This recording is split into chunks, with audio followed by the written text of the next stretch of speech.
En este slide voy a desarrollar la división meiótica o meiosis, que es una división celular que ocurre en las células sexuales.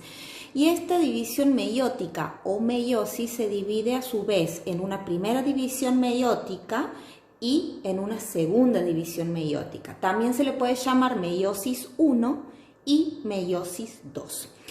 Si bien hay un escrito bastante extenso en el slide, esto es debido a que cuando hemos elaborado el PowerPoint para subirlo al aula virtual, buscábamos la manera de ser lo más explicativos posibles y a la vez de que esa explicación sea lo más sencilla posible, lo que ha llevado a extendernos un poco en lo que está escrito dentro de los PowerPoint.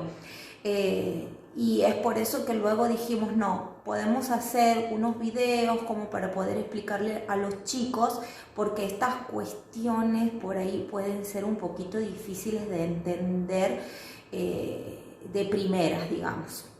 Entonces, en este slide se ha tratado de desarrollar lo que se refiere a la división meiótica o meiosis, y esta división meiótica está dividida en dos partes. Fíjense que aquí en el dibujo se divide en dos partes. ¿Y qué sucede en cada parte? O sea, yo en primera instancia voy a tener una célula con 46 cromosomas, o sea, una célula diploide, 2N. Voy a tener 46 cromosomas en el interior de este núcleo celular. Ahora bien, esta célula va a empezar con la primera división meiótica. Y en esa primera división meiótica, ¿qué es lo que ocurre con cada cromosoma?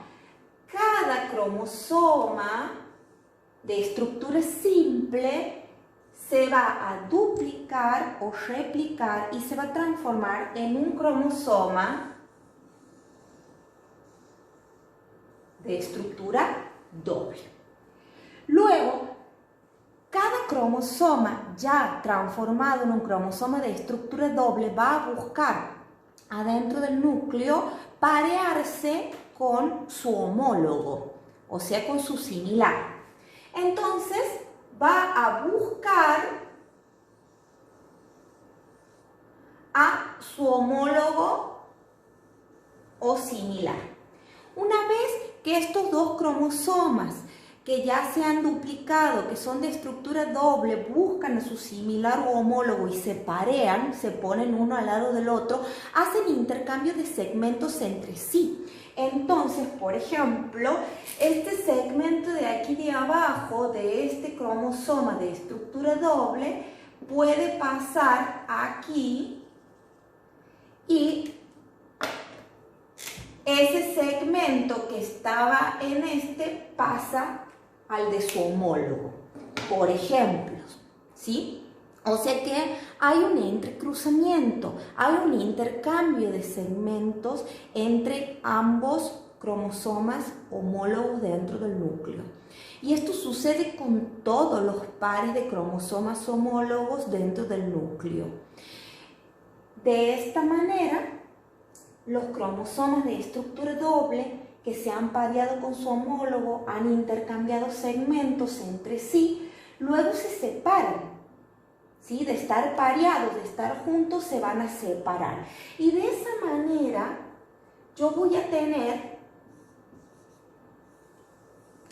dos células hijas y cada uno de estos cromosomas que se encontraban de a pares van a ir a incluirse dentro del núcleo de la célula hija resultante. Por lo tanto, yo voy a tener este cromosoma adentro del núcleo, ¿sí? Con la partecita que intercambió con su homólogo, y este otro va a venir al otro núcleo, ¿sí? Con la partecita intercambiada con su homólogo en la célula madre.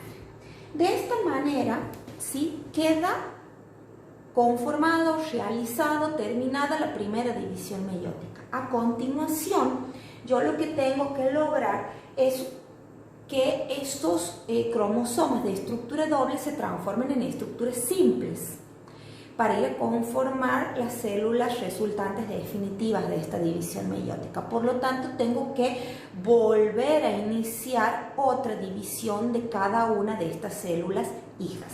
¿Y qué va a resultar aquí? De que estos cromosomas en la segunda división meiótica se separen.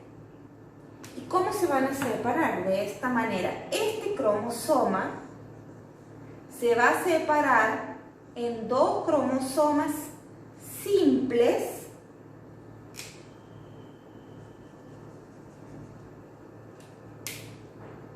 y este cromosoma se va a dividir en dos cromosomas simples también. Y finalmente voy a tener las 4 células hijas,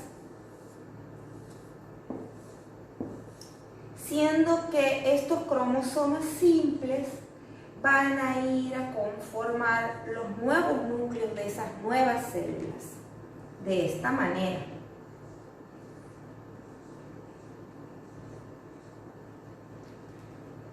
Y es así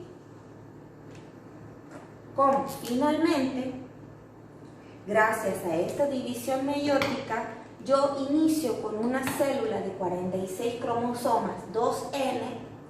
En la primera división voy a tener dos células hijas con 23 cromosomas, pero de estructura doble.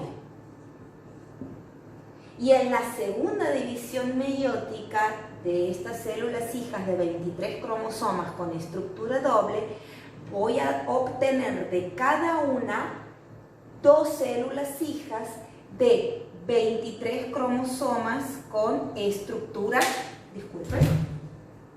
de estructura simple.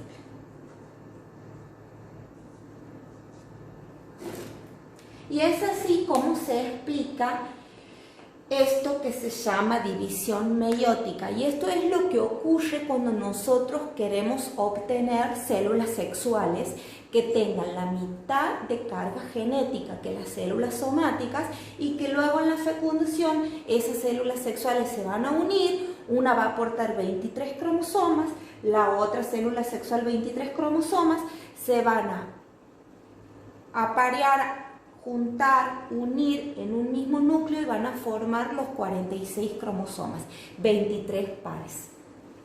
Ahora, aquí mientras borro, fíjense conceptos importantes que tienen que ver con la gametogénesis. La gametogénesis es entendida como el proceso por el cual se forman gametos en la meiosis. Los gametos, recuerden que son las células sexuales. La célula sexual femenina es el óvulo y la célula sexual masculina es el espermatozoide.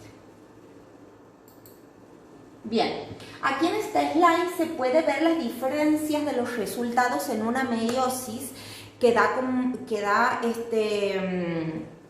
lugar a espermatozoides y una meiosis que da lugar a óvulos. Y fíjense aquí, clarito se observa la diferencia de que en el proceso de gametogénesis para dar lugar a espermatozoides yo voy a tener 4 espermatozoides. En cambio, en el proceso de gametogénesis por el cual yo quiero obtener óvulos, finalmente voy a tener un solo óvulo con 23 cromosomas simples apto para la fecundación. Y ustedes van a decir, ¿ya dónde quedaron los otros 3 que supuestamente tendríamos que tener? Si me estás diciendo que en la meiosis tiene que haber 4 células hijas finales con 23 cromosomas simples cada una. La cuestión es que luego de la primera división meiótica yo voy a tener como resultado 2 células hijas, pero solamente una va a ser apta para seguir con la segunda división meiótica, mientras que la otra, que va a ser mucho más pequeña, como se observa aquí en el dibujo, con mucho menos citoplasma, va a quedar destinada a no ser apta para seguir con la segunda división meiótica. A esa célula se le llama cuerpo polar, o sea que el cuerpo polar no sigue en carrera, no puede dividirse en la segunda división meiótica, solamente lo puede hacer la célula apta.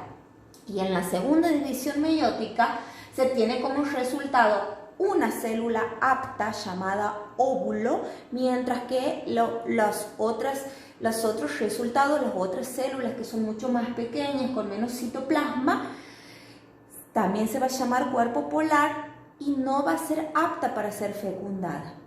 Por lo tanto, yo al final siempre voy a tener una sola célula apta desde lo femenino, o sea, un solo óvulo.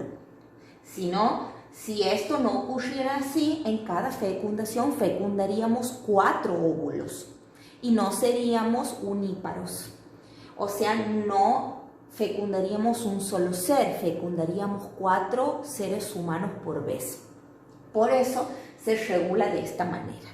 En cambio, en la meiosis, que da como resultado 4 espermatozoides, esto se da así porque podemos tener millones y millones de espermatozoides producidos, pero solamente uno va a fecundar a ese único óvulo, que es la célula apta para la fecundación.